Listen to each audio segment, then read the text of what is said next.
So, let's start reading Lost on the Titanic by Jessica Rinker. Saturday Stranger. The last thing Allie and Vic Taylor wanted to do on Saturday morning was clean, but they helped their parents in the shop anyway, just like they did every weekend. The out-of-time antique store on the corner of 3rd and Spruce in Philadelphia was the family business, and the whole family kept it running. Allie polished a silver tea set while Vic dusted off an old violin. Their black and white puppy, Luna, who was very good for petting but not so good at fetching, walked all around the store. She would walk around their legs and under the table and lick Allie's feet. Allie laughed while keeping her eyes on the little silver cup in her hands as she cleaned it. Mom had warned her to be careful with this set.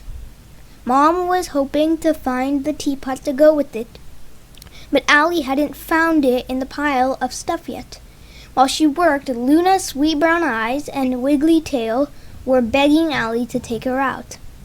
"Vic, can you take Luna for her walk?" Allie asked. As much as she loved Luna, she had been the one to take her out. The last 3 times, and they were supposed to take turns. "You take her. I'm doing an important job and can't be interrupted," said Vic. Allie sighed and set down the cup. Big brothers were so bossy. Even when they were only 1 year older, Allie reached for Luna's leash. But just as she did, the little bell on the door chimed. A customer? They hadn't had a customer in weeks. But it was only Vic's best friend, Max. "Hi, Vic," Max said. "Want to go to the park?" "He can't," said Allie. "He's doing a very important job and can't be interrupted." Vic crossed his arms and shook his head. Allie gave him a sweet smile. Luna barked at them both. Max laughed. "Whose side are you on?" Vic asked Max.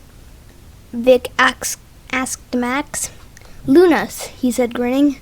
Max sat on the floor and patted Luna to settle her down. "What's the important job?" "Mom had a doctor appointment, and Dad had to run to the store for parts for a furnace. It stopped working again last night," Vic said. "So we're helping them clean up their latest load of..." Allie waved her hand toward the table, overflowing with objects of all sizes and colors. "Junk?" asked "Junk?" Max asked. "Don't let them hear you say that," Vic said. "They're hoping something in here will be worth a lot of money," Allie said. She wasn't sure how an old bowl or teapot could be worth enough to replace their furnace or take care of any other problem in the building, which always seemed to have problems, but she hoped her parents were right. The last thing she wanted to do was move out of their home, which was right above the shop. She'd lived there her whole life, and she loved walking to school and the park and the sandwich shop around the corner. Allie couldn't imagine ever living anywhere else, but she overheard her parents many times talking about how hard it was to afford living there. She'd do anything she could help, even Saturday morning chores. "I'll help," Max offered, giving Luna one last belly rub. "It'll get done quicker, and then we can all go to the park." Vic handed Max a rag and some polish. "If you say so." Luna laid down in a huff under the table. "Sorry, girl," Allie said. "We'll go out soon, I promise." Just as they got back to work, the bell on the door chimed again. This time it was a real customer. Luna barked and barked. It had been a long time since a stranger had walked through the door. Vic held her collar so she wouldn't jump on the only customer they had had in days. The woman was tall and had long brown hair done up in a style unlike anything Allie had ever seen before. She wore a purple dress, a green cloak, and tall black boots.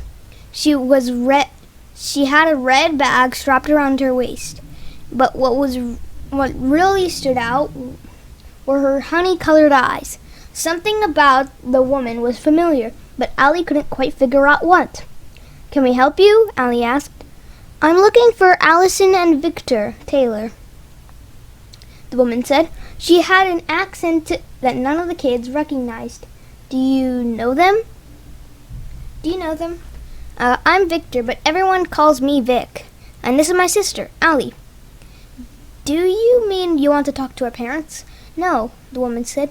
A large smile spread across her face. "I came to see you two." "And you," she pointed at Max. "Me?" Max said. "Why me?" "Because this involves all three of you and your futures. My name is Juniper. I have something important to give you." But before she could finish explaining, Luna began barking and laughing at her again. "Luna, quiet," Vic said. "Sorry, she's usually not like this." He tried to hold on to her, but Luna pulled away from Vic's hands and jumped right on the woman, nearly knocking her over.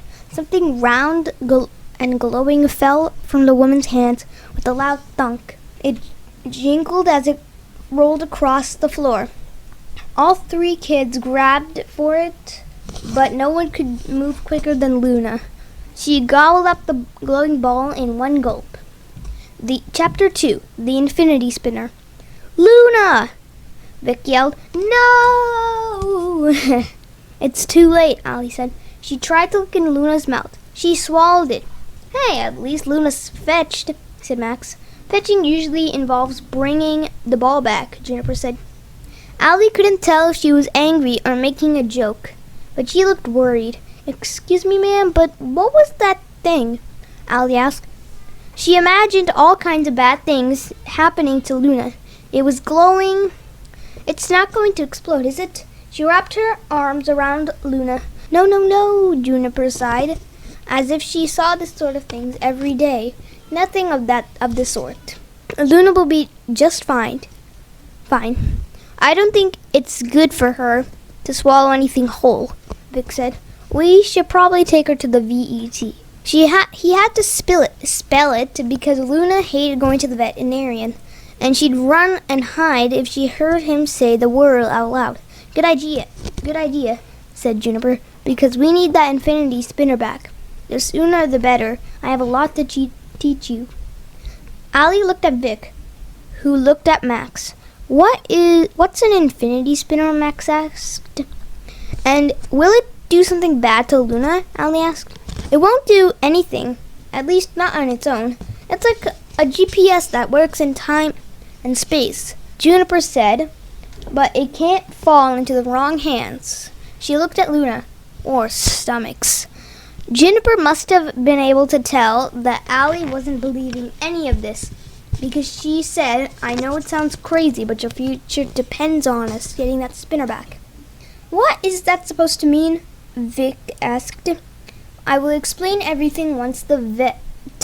Shh, Vic said. She knows that word. He covered Luna's ears with his hands. I'll explain everything once the VET helps Luna.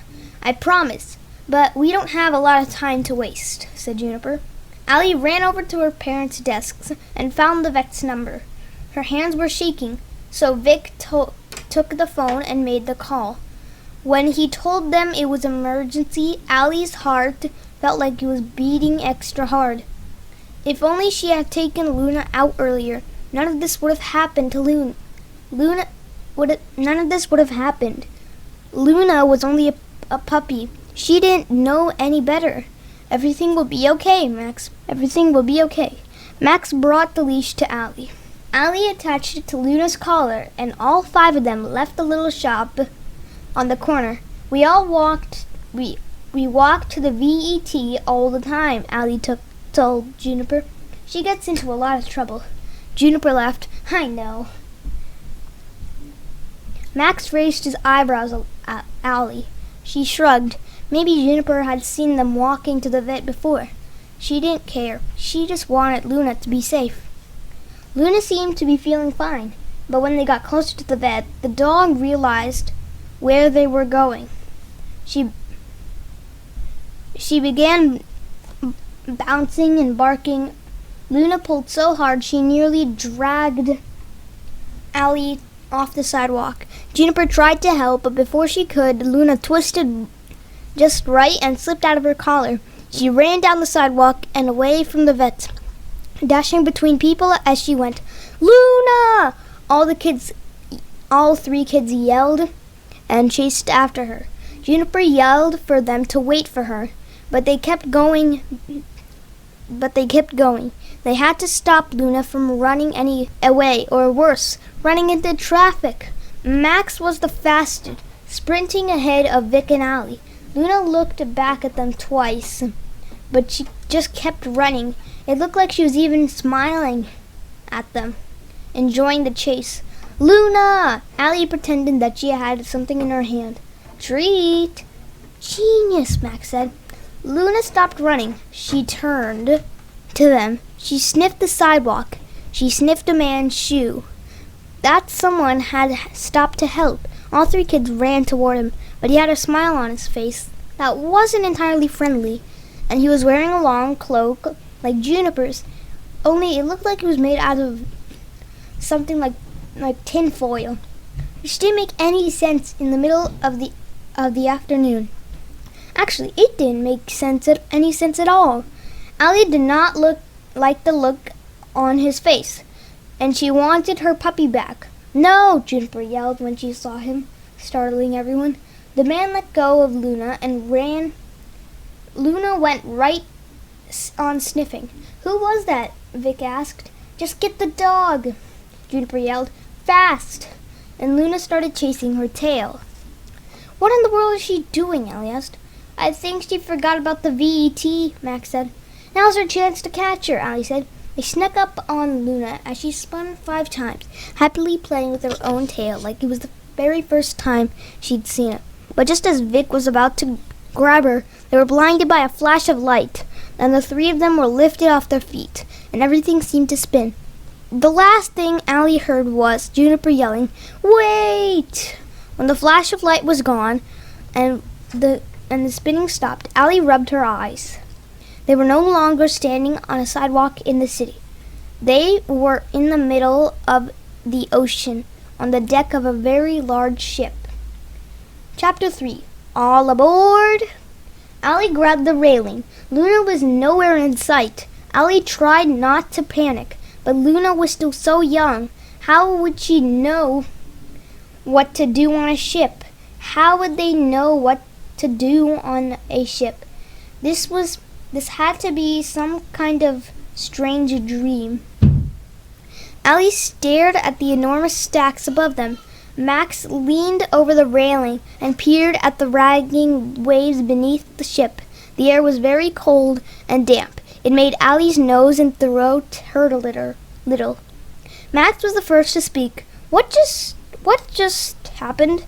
I'm not sure, said Vic, but I think we're on an ocean liner. One of these huge ships that used to carry people across the Atlantic.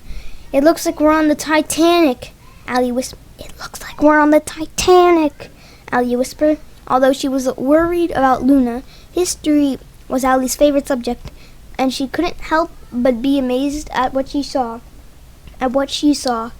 She learned about the Titanic in school, and this ship looked like a page right out of her textbook. But there was no way they could be standing on the deck of a ship that had sunk more than 100 years ago.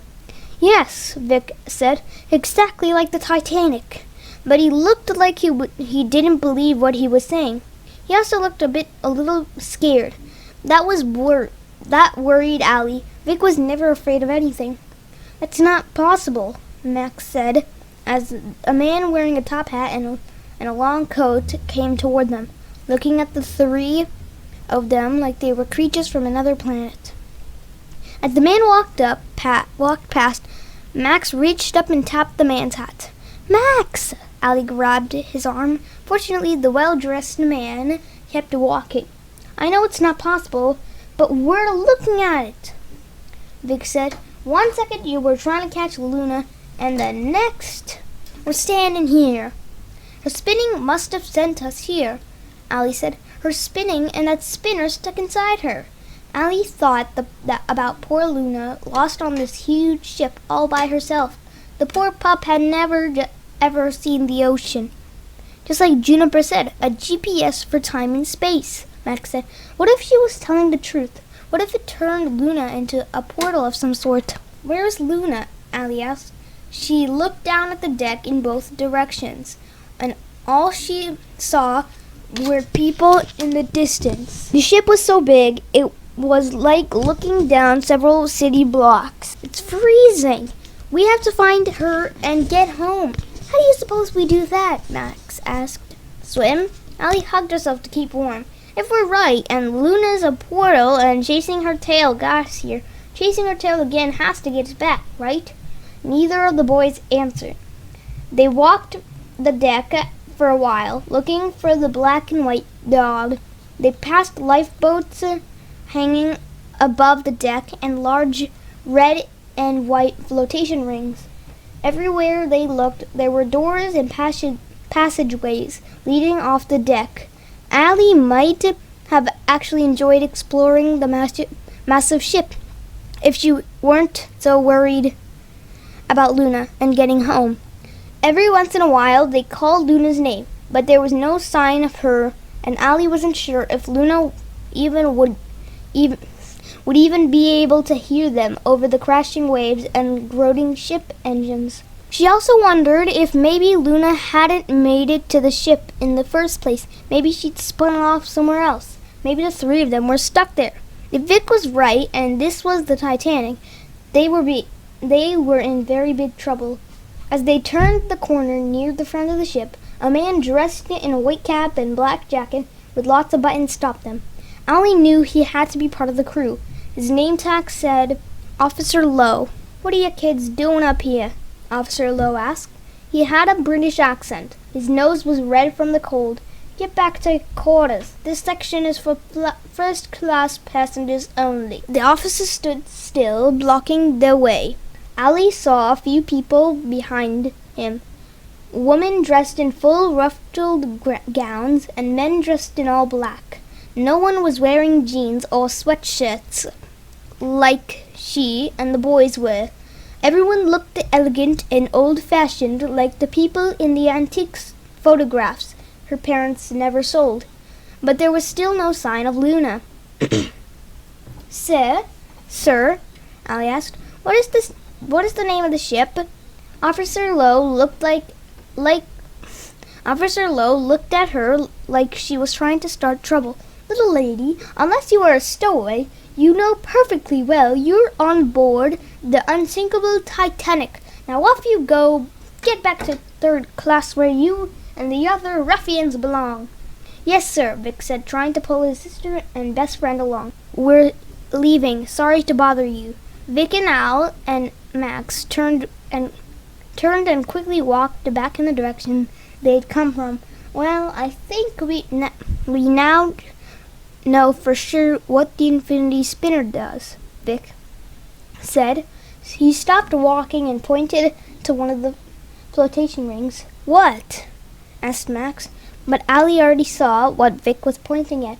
Printed on the side was RMS Titanic. There was no doubt now Juniper's infinity spinner had made them travel through time and space, and it had landed them on the deck of the Titanic. This is not good, Max said, shaking his head. Not good at all. Way worse than the VET. We gotta find Luna, and fast, Allie said. This ship's enormous, Vic said. Where do we start? If I know anything about Luna, said Max, it's that she loves to eat. Allie nodded. Yes, the kitchen. We have to find the kitchen. I think it's called a galley on a ship. And on a ship this big, Allie thought, there were probably several. She had learned that the Titanic had many levels of living quarters, and she guessed that each one probably had its own galley. And one of them would be Luna's personal puppy paradise. We have to start somewhere, she said, pushing open a door that led into a long, bright, warm passageway. Let's follow our noses. What's an antique store? Allie and Vic spend a lot of time in out-of-time antiques. their parent shop in Philadelphia. The word antiques usually refers to things that are at least 100 years old, along with silver tea sets. Antique stores may sell everything from jewelry to furniture to old toys and photos. Antique store owners find items in a variety of places, including auctions and garage sales. They need to know a lot about history so they can figure out where each object came from and how much it is worth. Sometimes items aren't as old as they look.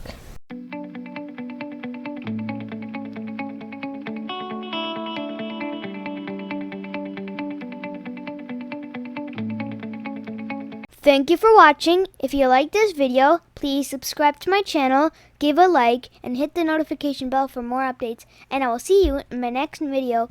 Bye!